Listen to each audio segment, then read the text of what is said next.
This story is titled, My Brother Convinced Everyone I Was Dead for 3 years to Steal My Inheritance. But then I showed up at Mom's wedding, and the look on his face when she said, Wait, is that really you? He never expected what happened next. Hi everyone! Before we dive in, a quick favor. If you enjoy content like this, please hit the subscribe button. It's free, supports the channel, and makes sure you never miss out on amazing videos. Alright, let's get started. Hey everyone! So, I've been sitting on this for a while, trying to make sense of everything. And honestly, I still don't know how to process it. If someone had told me 3 years ago that my own brother would fake my death and steal my inheritance, I'd have laughed in their face. But here we are. I figured I'd share this because, well, I need advice. And maybe someone out there can learn from my experience. A little about me first. I'm Liam, 30 male, and I've always been pretty close with my family. Or at least I thought I was. Growing up, my older brother Eric, who's 32 now, was my best friend. He was the guy I looked up to, the person I trusted more than anyone. So when I got the opportunity to work abroad in Iceland, I didn't think twice about asking Eric to help me handle things back home. The job was something I couldn't pass up. I've always loved maps, and I landed this gig as a digital cartographer, which basically meant traveling to remote parts of Iceland to survey land and create detailed maps. The work was intense but amazing. The catch? I'd be in some pretty isolated areas with spotty communication. Sometimes I'd go weeks without any phone or internet access. Before leaving, I signed a power of attorney over to Eric so he could handle my property and bills while I was away. He seemed happy to help. We even had this big send-off dinner where he told me how proud he was. Looking back, it's like a punch in the face remembering how sincere he seemed. Anyway, I settled into life in Iceland, and things were going great. My days were spent hiking, exploring glaciers, and charting landscapes that felt otherworldly. I'd check in with my family whenever I could, but it wasn't often. And for the past 3 years, it was Eric whom I contacted back home, as he was the only one available. The time zone differences and bad service made it tough, and everyone seemed to understand that, as Eric would tell me when I only hear about family from him. One time, my camera broke. I was documenting the areas I mapped, and without it, I couldn't do my job properly. So I trekked to Reykjavik, the nearest city, to get it fixed. While I was there, I figured I'd take the chance to check on emails, social media, and all that. I hadn't been online in over 2 years, except for the times I contacted Eric, so I was expecting the usual updates from friends and family. What I wasn't expecting was to find my own memorial post. It was surreal. My cousin had posted a long message about how I'd always be in their heart, and it was full of photos from what looked like a funeral. There were people I didn't even recognize commenting things like, "He was taken too soon," and "Rest in peace, Liam." My stomach sank. At first, I thought it had to be some kind of mistake, like maybe someone hacked my account or it was a weird joke. But as I scrolled further, I found more posts. My mom had shared a picture of me from high school with a caption that said, "Not a day goes by that I don't miss you." I called her immediately. It went straight to voicemail. Then I called Eric. Same thing. I didn't know what else to do, so I messaged a couple of my friends, and one of them finally replied. His name's Jake. We've been tight since college. I asked him what the hell was going on, and he responded with a single question. Dude, is this really you? It took a few back and forths, but eventually, I convinced him I wasn't a ghost or something. That's when he dropped the bomb.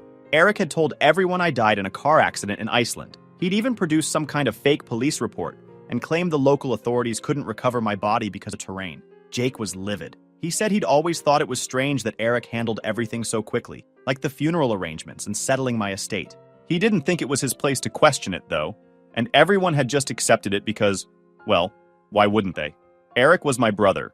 He was supposed to care about me. I spent the rest of that day piecing together what had happened. My mom hadn't mentioned me in any recent posts, but I saw that she'd gotten engaged, and her wedding was in 2 weeks. That hit me harder than anything else. Eric had erased me from our family so thoroughly that my mom was moving on with her life without me. I booked a flight home for the next day. I didn't tell anyone. I didn't even know how I'd explain what happened, but I couldn't sit around while Eric walked away with everything. I didn't know yet how deep it all went, how much he'd stolen, or how long he'd been planning it. But I knew one thing. I had to confront him. The flight home was a blur. I kept thinking about all the little things I told Eric before I left. How I trusted him to handle my property. How I joked about him being my stand-in while I was off living my dream. Every memory of our conversations felt tainted now. I didn't even sleep. I just kept scrolling through those memorial posts, reading the comments from people who genuinely thought I was gone. When I landed, I went straight to my house, the one Eric was supposed to be taking care of. But when I got there, It wasn't my house anymore. The locks had been changed. My name wasn't anywhere on the mailbox. I tried calling Eric again, but of course he didn't pick up. So, yeah, that's how I found myself standing in front of my mom's house, suitcase in hand, wondering how the hell I was supposed to explain that I wasn't dead. I couldn't just knock on the door and say, "Surprise!" That's when I decided to wait until the wedding. It wasn't the most thought-out plan, but I wanted to see Eric's face when he realized he couldn't keep this lie going. I still didn't know the full extent of what Eric had done. At that point, all I knew was that he'd convinced my family I was dead and somehow managed to sell my house. All I knew was that my brother had betrayed me, and I wasn't going to let him get away with it. The next 2 weeks were the longest of my life. I stayed at a hotel and kept my head down, avoiding anyone who might recognize me. I didn't want Eric to get wind of me being back before I confronted him. I spent most of the time trying to figure out what I'd say when I saw him. Would I yell? Would I punch him? I didn't know. I just knew I had to do it. When the wedding day finally came, I didn't feel ready, but I knew I couldn't wait any longer. I had spent 2 weeks stewing in anger and confusion, replaying everything I knew about Eric's lies. The betrayal was like a fog that wouldn't lift, and the only thing I could think about was confronting him. Still, I didn't have a concrete plan. I just knew I had to be there. The wedding was being held at a church not far from where we grew up. As I approached, I saw the familiar faces of family members and old friends heading inside. It was surreal watching them laugh and chat as if nothing had happened, completely unaware that I wasn't dead. Part of me wanted to shout, "I'm alive!" right there on the street, but I held back. I wanted to time it perfectly. I waited until the ceremony was about to start. The doors to the church were still open, and I could hear the soft hum of music as people settled into their seats. My heart was racing as I walked up the steps. I felt like an outsider looking into a world I no longer belonged to, and it hurt more than I expected. Inside, the church was packed. I slipped into the back unnoticed and stood against the wall, scanning the room. My mom was at the front, sitting beside her fiancé. She looked so happy, but I could see the sadness in her eyes too, like she was trying to mask the grief of losing me. It was a strange feeling, seeing her like that. I'd always thought she'd be the first person I'd want to see when I came back, but now I didn't know what to say to her. And then there was Eric. He was standing near the altar, giving some kind of speech. I couldn't hear all of it from where I was, but I caught bits and pieces. He was talking about family and how important it was to cherish the people we love. The hypocrisy of it made me sick. How could he stand there and say those things after everything he'd done? The moment I had been waiting for came when the officiant asked if anyone had any objections. My palms were sweaty, and my heart felt like it was about to explode, but I knew this was it. I stepped forward, and my voice was louder than I expected as I said, "Yeah, I have an objection, because I'm not dead." For a second, the entire room froze. It was like time itself had stopped. Then all at once, chaos broke out. My mom gasped so loudly that it echoed through the church. Her fiancé turned to her, looking completely lost, and then back at me, as if trying to figure out if I was real. Eric, though, his reaction was something I'll never forget. He turned pale, like all the blood had drained from his face, and stumbled backward a little, knocking over a chair. His mouth opened, but no words came out. He just stared at me like I was a ghost. I walked down the aisle, and as I got closer, my niece Olivia ran straight toward me. She was crying, shouting, "Uncle Liam! Uncle Liam!" She threw her arms around my legs, holding on so tight I almost tripped. She was shaking, and I could barely hold it together myself. The whole room was buzzing with whispers. People were pointing, craning their necks to get a better look at me. Someone, I think one of the ushers, started walking toward me, probably thinking I was some kind of intruder. But before he could do anything, my mom stood up. She was crying, and her voice was shaky as she said, "Liam? Is it really you?" I nodded, and that's when she ran to me. She grabbed my face like she was trying to make sure I was real, and then hugged me so tightly I thought my ribs might crack. She kept saying, "I thought I lost you. I thought I lost you." I didn't know what to say. What do you even say in a moment like that? The officiant tried to calm everyone down, but it was no use. The wedding was officially on hold. Eric finally found his voice and started babbling about how this couldn't be possible, how he thought I was dead. He even tried to claim that he'd only recently found out I was alive, and wanted to surprise everyone at the wedding. I couldn't believe the nerve of him. I told everyone exactly what had happened, how I'd been living in Iceland, completely unaware of what he was doing. I explained how I'd found out about my supposed death and rushed back as soon as I could. I didn't have all the details about what Eric had done yet, but I knew enough to make it clear that he wasn't the victim here. The guests were in shock. Some of them looked horrified, others just confused. My mom's fiancé, Mark, stepped in at that point. He's a no-nonsense kind of guy, and he was the first person to actually ask Eric the hard question. If Liam's alive, then who signed the death certificate? Who handled the funeral? Eric was sweating bullets by then. He stammered something about being misled by authorities in Iceland, but it was obvious no one believed him. Olivia's mom, Emily, Eric's wife, was sitting in the front row, looking like she wanted to disappear. She didn't say anything, but the way she was staring at Eric made it clear she wasn't buying his story either. At one point, Eric tried to leave. He said he needed air or something, but Mark wasn't having it. He told one of his friends, who happened to be a retired cop, to keep an eye on Eric and make sure he didn't go anywhere. Meanwhile, I was bombarded with questions from relatives and friends. People wanted to know where I'd been, how I found out, why I didn't tell anyone I was coming. It was overwhelming, but I did my best to explain without getting into too much detail. Eventually, my mom insisted on postponing the ceremony. She said she needed time to process everything, and honestly, so did I. The guests started to leave, but not before giving me hugs and pats on the back. A few of them even apologized for believing Eric's lies, which was nice, I guess, but it didn't make me feel any better about the whole situation. Eric tried to corner me as people were filing out, but I wasn't ready to talk to him yet. I told him we'd deal with it later, and he looked like he wanted to argue, but Mark stepped in and told him to back off. By the end of the day, it felt like I'd been through a war. I was emotionally drained, and my head was spinning with everything that had happened. But I knew this was only the beginning. Eric had a lot to answer for, and I was determined to get to the bottom of it. The next step is figuring out just how deep his lies went. I don't know what I'd uncover, but I'm prepared for the worst. And based on what I'd already seen, I had a feeling I hadn't even scratched the surface. Update 1. Hey everyone, it's Liam again. First of all, I just want to say thanks for all the support on my first post. I didn't expect so many people to respond, and it's honestly been overwhelming, in a good way. A lot has happened since I crashed my mom's wedding, so I wanted to give you all an update on what went down afterward. So, after the whole scene at the wedding, things got even messier than I expected. The ceremony was postponed, and my mom spent the rest of the day trying to process everything. I stayed with her and her new husband, Mark, who has been surprisingly cool about all of this. He's the type of guy who stays calm under pressure, and honestly, we've needed that. The first thing we did the next morning was meet with one of the family lawyers. I hadn't spoken to him since I left for Iceland, and let me tell you, the look on his face when I walked into the office was priceless. He didn't know I was alive either. Eric had been feeding him the same lies as everyone else. Once I explained the situation, he started digging into all the legal documents Eric had filed over the past 3 years. What we found was insane. I knew Eric had done some shady stuff, but I wasn't prepared for the full extent of it.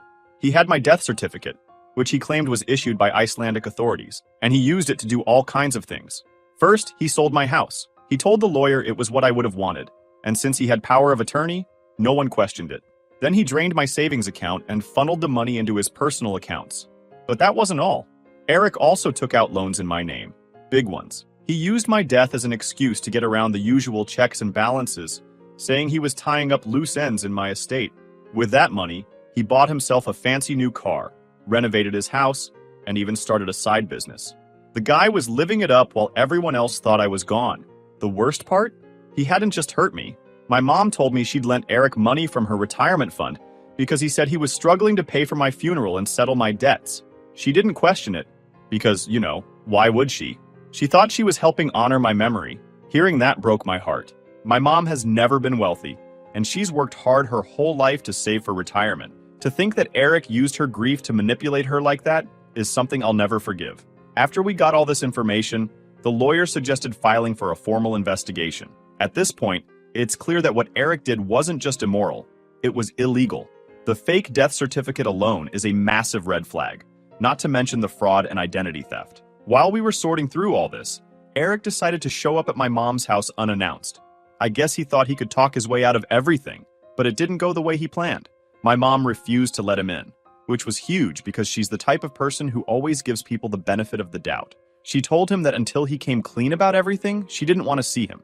That didn't stop Eric from trying, though. He started yelling through the door, saying he was sorry and that it was all a misunderstanding. He even tried to blame me, saying I'd left him in an impossible situation and he'd done what he thought was best. I didn't even bother responding to that. It was obvious he wasn't sorry. He was just scared of getting caught. Things took another turn when Emily, his wife, called me later that day. She'd been quiet during the wedding chaos, but now she wanted to talk. She told me she'd been suspicious of Eric for a while, but didn't have any proof until recently. Apparently, she'd found a folder in their home office labeled Liam's Estate.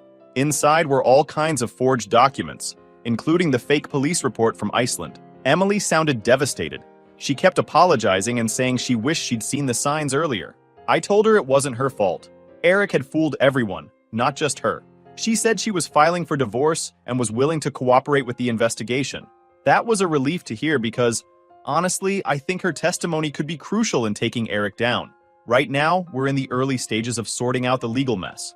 Our lawyer is working on getting my accounts unfrozen and tracking down the loans Eric took out in my name.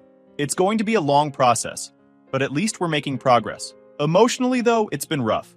I'm staying with my mom and Mark, which has been good, but there's so much tension in the house. My mom keeps blaming herself for not realizing something was wrong. I've told her over and over that it's not her fault, but I can tell she's still carrying a lot of guilt. As for me, I'm just trying to take it one day at a time. I've been reaching out to friends to let them know I'm alive, which has been awkward, to say the least.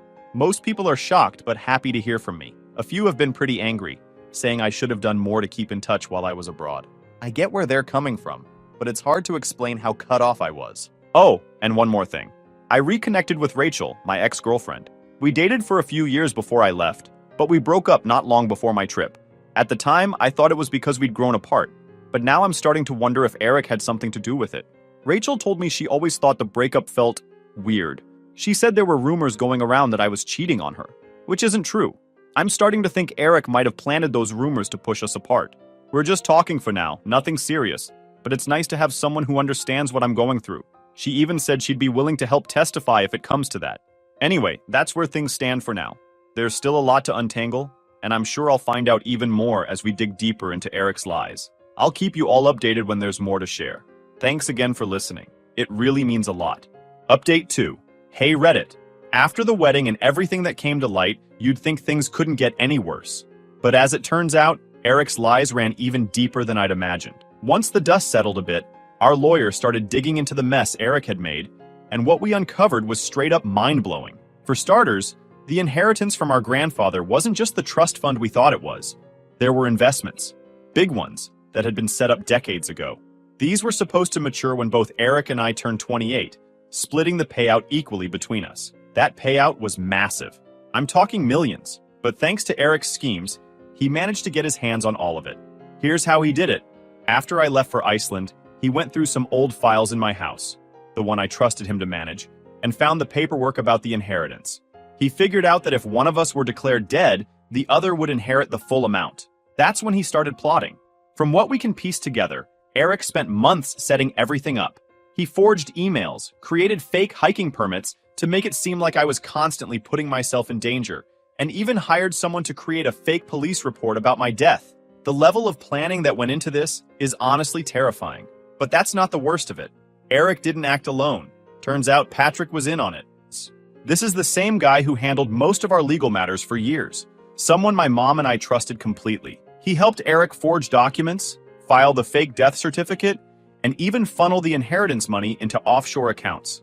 Patrick played a huge role in making all of this possible. It gets worse, though. As the lawyer working with us now started unraveling the paper trail, we found out that Eric had been tampering with my life for years. I always thought I was just unlucky or bad at timing, but looking back, it's clear he was pulling the strings all along. Remember how I mentioned Rachel, my ex? Well, the lawyer found emails Eric sent to her from a fake account, pretending to be me. He'd made up this whole story about how I wasn't ready for a serious relationship and thought we should go our separate ways. Rachel had no reason to question it because the emails looked legit, and I was too busy prepping for Iceland to notice anything was off. And it wasn't just my personal life he messed with. Eric also sabotaged my career. Back when I was applying for jobs after college, I had a couple of interviews lined up with really great companies. I never heard back from them, and I figured I just didn't get the jobs. Well, guess what? Eric had been intercepting my mail and emails, canceling job offers on my behalf, and even trashing some of my applications. Finding all of this out was like getting punched over and over again.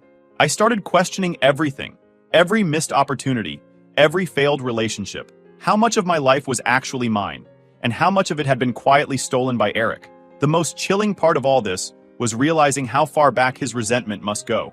I kept asking myself why. Why would he do all of this? What did I ever do to him? My lawyer suggested it might have something to do with our grandfather's will. Eric always felt like he was the favorite, and I guess seeing that inheritance split evenly between us was too much for him to handle. But even if that's true, it's hard to wrap my head around. We were brothers. We grew up together. I looked up to him my entire life. I trusted him. And he used that trust to ruin me. Then there's my mom. She's been taking this even harder than I am. Finding out that not one but two people she trusted, Eric and Patrick, were behind this has completely shattered her. She keeps blaming herself for not seeing the signs. And no matter how much I tell her it's not her fault, I can tell she doesn't believe. One thing that's been helping, though, is having Mark around. My mom's new husband is like a rock. He's been staying up late with me, going over documents and helping connect the dots. Mark even reached out to some of his old police contacts to make sure we had all the resources we needed to build a case. I didn't expect to rely on him so much, but I'm really grateful for him. Meanwhile, Eric has been quiet. Too quiet. After his failed attempt to talk his way out of this at my mom's house, he's been avoiding everyone. Emily, his wife, told me he's been staying with a friend and only coming home to grab clothes or check on Olivia. She's furious with him, and I can't blame her. From what she's told me, Eric has been lying to her for years too. Speaking of Olivia, this whole situation is hitting her hard.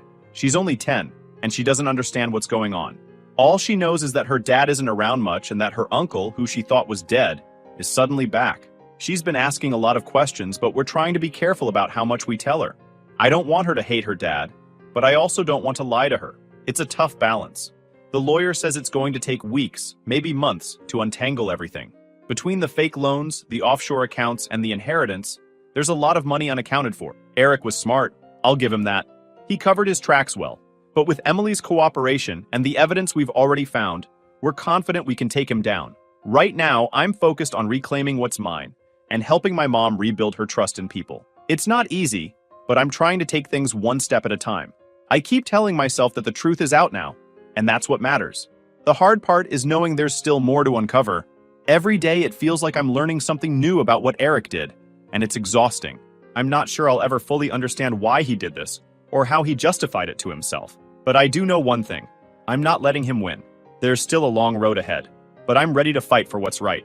If Eric thought I'd just roll over and accept what he did, he's got another thing coming. That's where things stand for now. I'll update you all when there's more to share. Thanks for sticking with me through this. It means a lot. Update 3. Hey everyone, it's me again.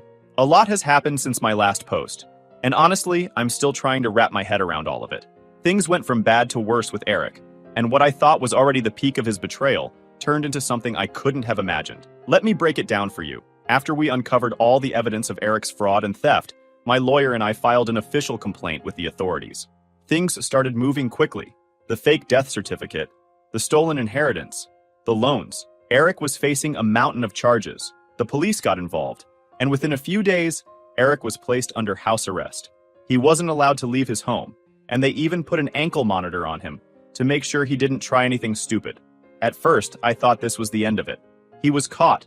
The investigation was ongoing, and it seemed like justice was finally going to be served. But of course, Eric couldn't just take responsibility for what he did. One night, I got a call from Emily, Eric's now estranged wife. She sounded panicked, and it took her a minute to get the words out. Eric was gone. He'd cut off his ankle monitor and vanished. My heart sank. How could this even happen? Weren't there supposed to be people watching him? Emily said she didn't know how long he'd been gone, but she found a note he left behind. The note didn't apologize or explain himself. It was short and chilling. I'm not going to prison for this. You'll regret coming after me. I won't lie. That freaked me out. I didn't know what he meant by, you'll regret it. But it wasn't good. The police were notified immediately, and a manhunt was launched. They suspected he was trying to flee the country, but tracking him down wasn't going to be easy. Things got even more intense when Emily called me again a few days later. She was packing up Olivia's things when she found something hidden in Eric's office. A burner phone and a notebook filled with details about fake IDs and plans to leave the country. Worse, there were notes about taking Olivia with him. This broke me. I couldn't believe he would stoop so low as to drag his own daughter into this mess. Olivia is only 10, and she's been through enough already. Emily was terrified, so the police moved her and Olivia to a safe house. I don't think I've ever seen Emily so shaken.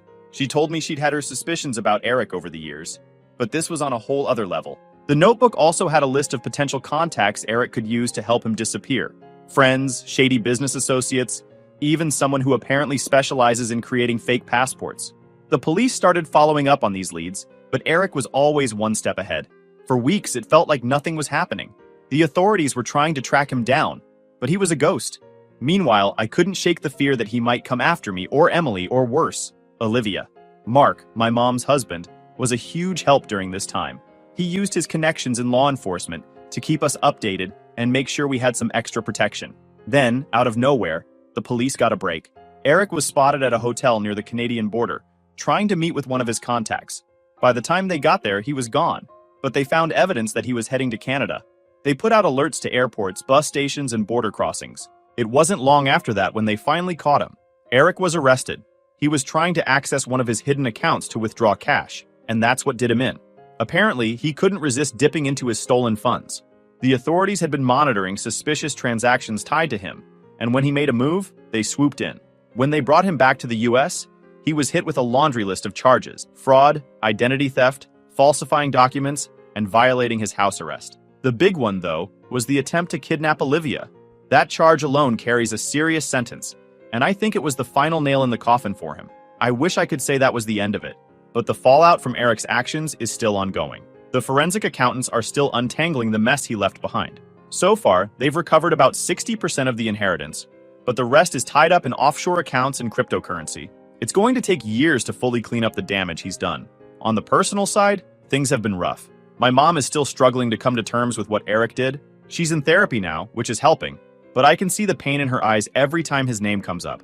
Olivia has been in therapy too, and she's starting to open up about how all of this has affected her. She asked me the other day why her dad tried to take her away, and I didn't know how to answer. How do you explain something like that to a 10-year-old?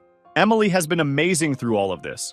She's been working closely with the authorities and providing as much information as she can to help build the case against Eric. She's also filed for divorce, which I think is the best thing she could do for herself and Olivia. As for me, I'm trying to move forward. The family lawyer has started the process of reinstating my legal identity, which has been more complicated than I expected. There's so much paperwork involved, and I keep running into roadblocks because, legally, I was dead for 3 years. It's frustrating, but I'm determined to get my life back on track. One bright spot in all of this has been reconnecting with Rachel, my ex. She's been incredibly supportive, and we've spent a lot of time talking about everything that's happened. It's too early to say where things are headed, but it's nice to have her back in my life. I know this story has been a lot to take in, and trust me, living it has been even crazier. I still have moments where I wake up and wonder if this is all some kind of bad dream, but then I remind myself that the truth is out now, and Eric can't hurt us anymore. There's still a long road ahead, but I'm hopeful. My family is stronger than Eric's lies, and I'm not going to let him define the rest of my life. Thanks again for all the support. It's been a huge comfort to know there are people out there rooting for me. I'll keep you posted if anything new comes up. Final update.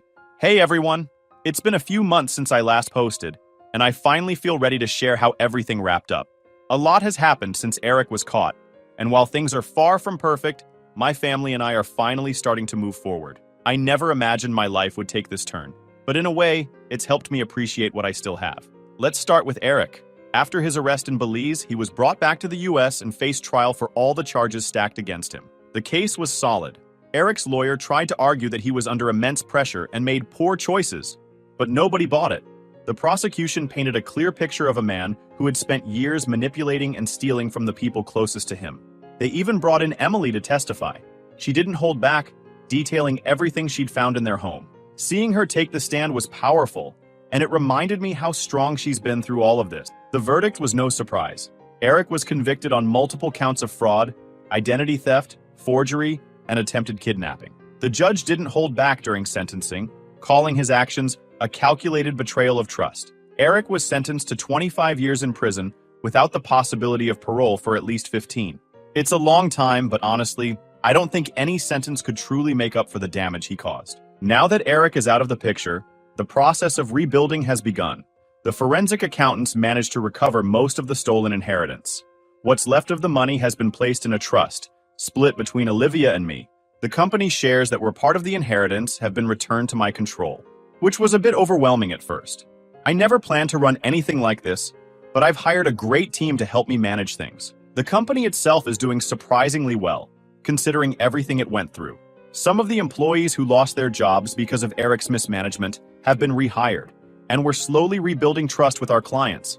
It's not easy, but knowing that the company is stable again has been a huge weight off my shoulders.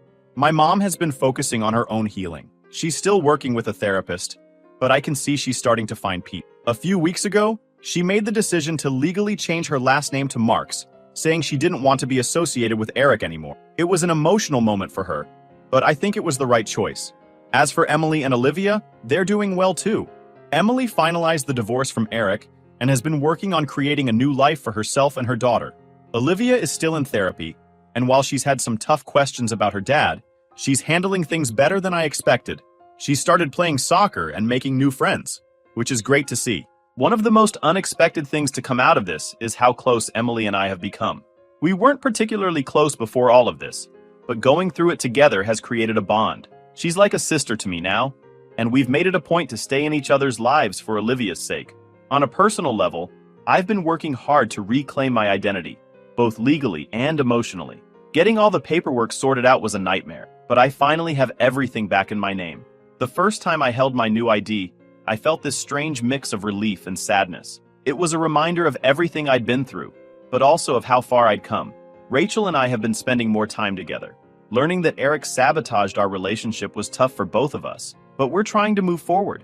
One of the most healing things I've done is start a project in honor of my grandfather. Using a portion of the recovered inheritance, I set up a foundation that helps victims of financial fraud rebuild their lives. It's a way to turn all this pain into something positive, and knowing I'm helping others gives me a sense of purpose. The foundation has already made a difference. We've partnered with organizations that provide free legal services and financial counseling to people who've been through similar situations. It's humbling to hear their stories, and it reminds me that I'm not alone in this. The other day, Olivia asked me a question that really stuck with me. She said, "Uncle Liam, are you happy now?" It caught me off guard because, honestly, I hadn't thought about it in those terms. Am I happy? I'm not sure, but I'm hopeful, and I think that's a good start. This whole experience has changed me in ways I'm still figuring out. I've learned how fragile trust can be, but I've also learned how strong people can be when they're pushed to their limits. My family is smaller now, but it feels stronger. We've been through hell, but we've come out the other side. To anyone reading this who's dealing with betrayal or loss, I want you to know it's possible to rebuild. It's not easy, and it takes time, but it's worth it. Sometimes the worst moments in life lead to the most unexpected growth. Thank you to everyone who followed this journey and offered support along the way. Your advice, encouragement, and kind words meant more than I can say. If anything new comes up, I'll let you know. But for now, I'm ready to close this chapter and move forward. Take care, everyone. Liam.